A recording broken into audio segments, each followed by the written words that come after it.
Hey everyone, it's Spicy Sushi. So I do apologize for the lack of YouTube content. I do actually have a full-time job right now, so it is pretty hard for me to, I'm not used to managing content and working at the same time, so it's been a bit difficult, but trust me, I do have so much planned for 3.17, just not as much as I'd like to pre-league. But anyway, a lot of people have been asking me what my plans are for the first week of 3.17 in Siege of the Atlas, because I have been stating that I would like to earn a Squire and a Mageblood in the first week of the league for my Arakali Fang Occultist, and so I wanted to go over step by step exactly what I'm doing to do that. Now, this is not meant to be like a guide. I know this is not very relatable at all, but I do believe, if people want to know kind of what goes on at the very high end of like, money making in a softcore trade economy, I do hope to, share some light on that and show you like kind of the planning and the method that goes through with that. Now, this is not particularly meant to be like the most enjoyable for everyone. Of course, I am going to be doing Heist and I'm going to be doing Simulacrum. I'm not doing Atlas progression. I am not doing Siege of the Atlas content early on. I'm not even doing Atlas content in general until later on in the week, because in order to just make just absurd amounts of currency in a short period of time, you do kind of have to do some unorthodox things. You have to do things that not everyone's going to be doing. And so basically, starting off, a lot of people know that I'm doing endless heists, and that yes, I'm going to be doing endless heists for about 26 hours, I think, in which I expect to make a minimum of 2 exalts per hour. Now, if you don't know what that is, basically, when you do after about 4 to 5 hours of campaign progression, I plan to stop at level 62 at Blood Aqueducts. I might go past Blood Aqueducts to finish my Labyrinth, but then I'm going to de-level back down to 62. And I recommend checking out my guide on that if this is totally foreign to you. But basically, you can infinitely spam contracts with basically zero investment, which is in my opinion, the highest profit per hour for that time point in a league. Now, by that, I mean there is no other method, in my opinion, in a solo player environment that can make upwards of 3 exalts per hour in the first 24 hours of a league. And that is why I have created a very specialized Raider Toxic Rain specifically in order to do this so that I can earn as much money as possible in this short amount of time. I've had a lot of people ask, why don't you want to do blueprints? Because blueprints are definitely more profit per hour than just basic contracts. But the thing is, you do have to get reveals and you have to level up your rogues for that. And that is there is a time investment tied to that. Now, of course, it is more money per hour, but I want my money up front and I want it as fast as possible, and that's why blueprints are not being considered right now, because 3 exalts per hour from Endless Heist for 20 hours is going to be more than spending 10 to 15 plus hours capping out my reveals and then moving into blueprints as they show up on trade. It won't be as reliable since I'll just be having to get what I can off of trade, and so that's why I'm doing something that is the safest bet. Now, I do have plan B, plan C, and plan D for this, as I do with most of these strategies. Basically, the goal is this 25 to 26 hours, the 50 to 60 exalts of accumulated wealth to fund the next content that I'm doing in step 2. But my plan B would be blueprints if it's looking like I am not going to earn enough money as much as this. I highly doubt, because even at a 2 exalt minimum per hour, I should have no issue getting at least 50 exalts, and my build is absurdly optimized for this, so there should be no issue. But I do have blueprints as a plan B, Arch Nemesis content, if it turns out to be over like 2 exalts per hour. I highly doubt it will. But at Zeri side areas as well as a plan D. A lot of people don't know how much money this is because you do farm a lot of 6 links. Now, the only reason I would move on to these second plans at this stage of my week 1 plan is if GGG somehow stealth nerfs Endless Heist, which I just don't see that happening. I feel like they would at least announce it. So anyway, once I reach this 50 to 60x, I plan on starting my Arakali Fang Occultist. Now, before I move on to that, I do want to show my POB for the Ranger. This is just a very basic Toxic Rain character. I am doing Toxic Rain simply because Mirage Archer I feel like is very powerful for Heist, especially early on, because the monsters are so easy to kill. And this Mirage Archer, we are getting 100% increased duration on a mastery, and that's going to be basically how I just keep restoring my flask and keep my movement speed up while I'm pushing through these highs. We do have a 255% movement speed modifier, which means we are going to be at 355% movement speed. I still need to fix my resistances, but I assume you guys know that, I have rares. I just need to get better res on them, and a jewel. But yeah, so it involves Queen of the Forest, Lionized Paw for just more damage and more survivability, basically. Crew Reward just for movement speed. We do have the Praxis here, so that I have a, lower mana cost, and the Quill range, just a very easy, nice bow for this build. So yeah, if you want to follow this PoB, this is not meant. I have not considered pushing further than just Endless Heist. Do not expect like some kind of guide after this. Just be warned, this is meant for just heisting and nothing else at the moment. If I wanted to move into blueprints, I would just get a better bow and just get like a cluster drill or something. So alright, so after about the 30 hours of Endless Heist, I was wanting to move into day 3 Simulacrum. Now this is the ideal choice.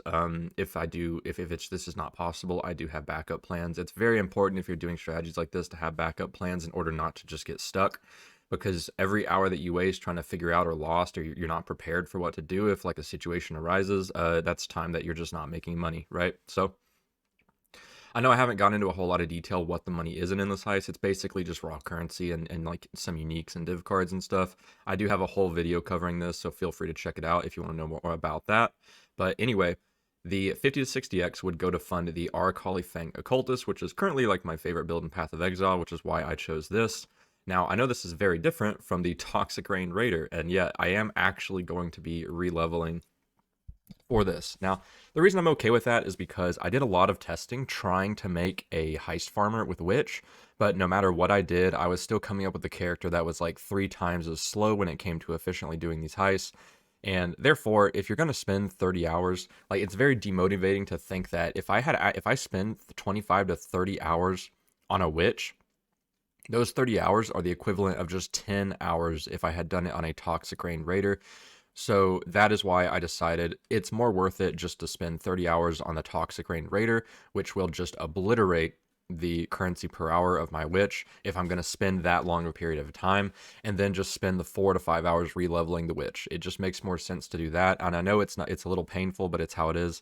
And so that's why I'm going to be moving in with this. Now that I have been really grinding out a PoB for this character for so long, and I have found something I think will be possible on about 30 to 40 exalts to do 5 to 6 rewards all the way up to around wave 27 plus, which is where it starts to falter. Basically, after like wave 27 in Simulacrum, if the mods are really bad, it's just over. I might as well just leave. So Chaos Res combined with the damage mods or just very, very bad damage mods, I will simply just get one shot, even though the build is quite tanky, which is why it's able to get so high wave in a very early setup without Squire. Now, so the main thing about this build that I found out, a lot of people don't like the clear on Aracali and Simulacrum because it is a poison-based build. You do have to ramp. But the thing is that I found out is if I just use Profane Bloom and Asenath, I don't actually need the Gravebind gloves that everyone uses for this build because with all these explosions, basically uh so many of them count as my kill because these explosions, if they kill something, they are my kill. And since I'm using the Spiritual Aid Notable, where these increases and reductions to minion damage also affect me, I am getting a lot of increased damage on my Asenath explosions as well as my Profane Bloom explosions. And so I am basically always capped out on 20 spiders. The only time I am ever not is when I'm fighting the bosses, possibly. And for that, I do have the Writhing Jar to resummon my spiders, and also the Pantheon so that I get life flash charges every now and then. So it's actually works out quite well.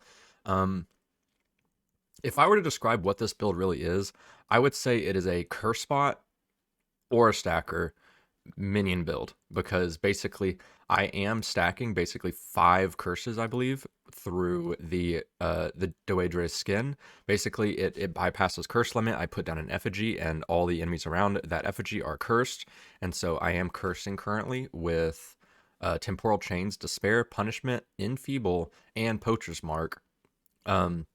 Which I do have to self-cast the Poacher's Mark, but basically the Temporal Chains and Enfeeble make it so I basically can't get killed by enemies around me. I have never even been dropped low, even in high waves, by enemies around me, as long as these totems live, which they do tend to stay pretty high life, so I'm not too worried. The Blasphemy here is literally just for some increased effect, because the skin does have a less effect multiplier on your curses, which does, I think, stack with the 80 something or like 70% less or 66% less or something from Simulacrum. If I do get a wave like that, it's really sad. But either way, this Enfeeble and Temporal Chains make it very easy to deal with Kosis and the big guy, Omniphobia, so it's actually not too bad. I do only really have issues with Bleed if I get, but I have Vol Discipline for that. And I do have a Flask for that.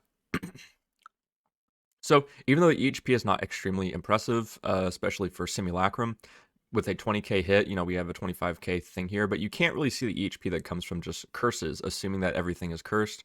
Basically, a Kosas Wave 27 with 300% crit and like multi didn't even drop me below half health, even though I only have 4.8k ES. This build also uses Aegis, which is a really insane shield that replenishes your ES by 2% of armor, and I'm nearly block capped with attack and pretty close with spell, and so I do have a lot of survivability there. Jinx Juju is just an incredible amulet. I'm not even using specters with it. It's just very good. That 10% increased effect of curses and auras and the raw stats make it an extremely solid amulet. Like, even if we don't even look at other stuff, if we just look at the ES, it literally gives me 200 ES. That is more than a regular amulet would even give because of the aura effect, because I am running so many auras. But yeah, basically just Ghastly Eye Jewels. I have budgeted about 40x, like I said. I feel like it'll be no issue to hit any of this gear in more than 40x. Now, the only issue is this Hubris. This Hubris carries the entire build, is the only reason it works without Hydrosphere and without Squire in its current state. Because just check this out, 9.4 million single target DPS. We dropped to 6.7. So it is vital that I do have this, because these 80% increased minion damage nodes also scale my damage. I'm getting 240% increased minion damage from these nodes, which is making my explosions do more damage as well. Like, if I take off one, I am still okay. I can still do sims pretty easily. So I just need to hit 2 Slumlords, which you can only hit this through divining this Timeless Jewel.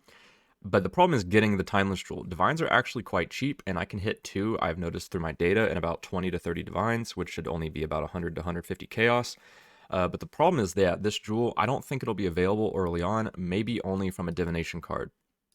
There is a Divination card for a random Timeless Jewel.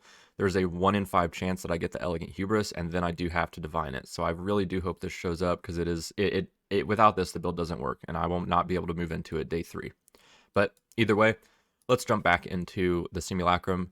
A lot of people ask, what is the money from Simulacrum? And that is actually maps and rares early on. Everything else is just a bonus, but basically, if you didn't know this, you can force Simulacrum to drop a particular map. If Simulacrum, when Simulacrum drops a certain tier map, let's say it's going to drop a tier 16 map, you can decide which map it drops when it drops a T16. And that is through Atlas crafting. Now, I will go over more of this after the week is over, because I'm not like super knowledgeable in it. I've been trying to get my friend's help on it for quite a while, and he's been helping me out. But basically, I am going to be using a separate account in order to meticulously complete my Atlas in a way that I can force tier 16 burial chambers to be the only tier 16 that drops. And I can basically, for every other tier, I can force a particular map to drop that I want to drop. And so that is where a lot of the money is going to come from. Basically, if I have quad tabs of burial chambers dropping, that is going to be an absurd amount of money early on. And that will pay for basically all the sims, I think, because people are going to love spamming burial chambers for doctor cards. And so if I have quad tabs of burial chambers, that's going to be really profitable. Now, the other money comes from rares, like basically early on, enchanted helmets. There are so many viable builds this league, so I think there's going to be a lot of good enchants. And early on, people just take what they can get. If it's a decent base and has their enchant, like a Seismic Trap build, day 2 or day 3 of a league, you're just looking for that Seismic Trap enchant, right? It doesn't particularly matter the base, you just really need that enchant. And so that is where it's going to come from. Temple mods as well on rares, and also, everything else. We all know, well, if you don't, Simulacrum drops like everything in the game, literally everything. So scarabs, essences, currency, hopefully Awakened Sextants will be quite common from here now after the changes. So that'll be really great. Now, the issue, a lot of people know how good this is. This is such a good money farming method. I think I'll get a minimum of 10 to 12 exalts per hour, even just starting out. And so there's going to be a lot of people gunning for Simulacrum. Now, I do have the time advantage to where I don't think a lot of people are going to be able to do this. And a lot of people don't want to do this because they want to experience the new Siege of the Atlas content, right? But the issue is the people that want to make a lot of money are looking at this method, and so if there's not a lot of splinters coming into the economy, this is going to be really rough. And so I am looking out for that. Basically, my plan B is if I can't jump into this day 3, I will just simply farm blueprints, because it'll be too late to go back to Endless Heist, because I do have to level up to do Simulacrum. I plan on doing just like a bunch of unique maps, like beachheads, anything I can grab to get around in the low 90 range, low to mid 90 range. And then plan C is bossing. This is not a bossing build though, so that is why it's plan C. It can do bosses. I mean, 9.4 million DPS can do bosses, but it's not really enjoyable on Arakali since you have to keep resummoning the spiders. But either way, step 3, I do want to go do harvest whenever I can after I've ground out my money. The thing is, I want to do very high investment harvest. I have a tree that I'm currently working on right now. I am really excited for it actually, but I am going to be doing it like later in the week. I want to do basically Harbinger, Expedition, and Harvest at the same time. Harbinger just for nice, Harbinger just a nice thing to do in a map. Expedition is going to be great for ROG crafting, and then Harvest crafting as well alongside that. So that's going to be really fun. But yeah, that's my week 1 strategy. You can come check me out on Twitch if you want to see the entire process. I'll be streaming the entire thing. I do go back to work on the Tuesday after League start, so I will be really busy after that. But I will still be trying to stream at least 7 hours a day. So thank you guys, and I will see you in the next one.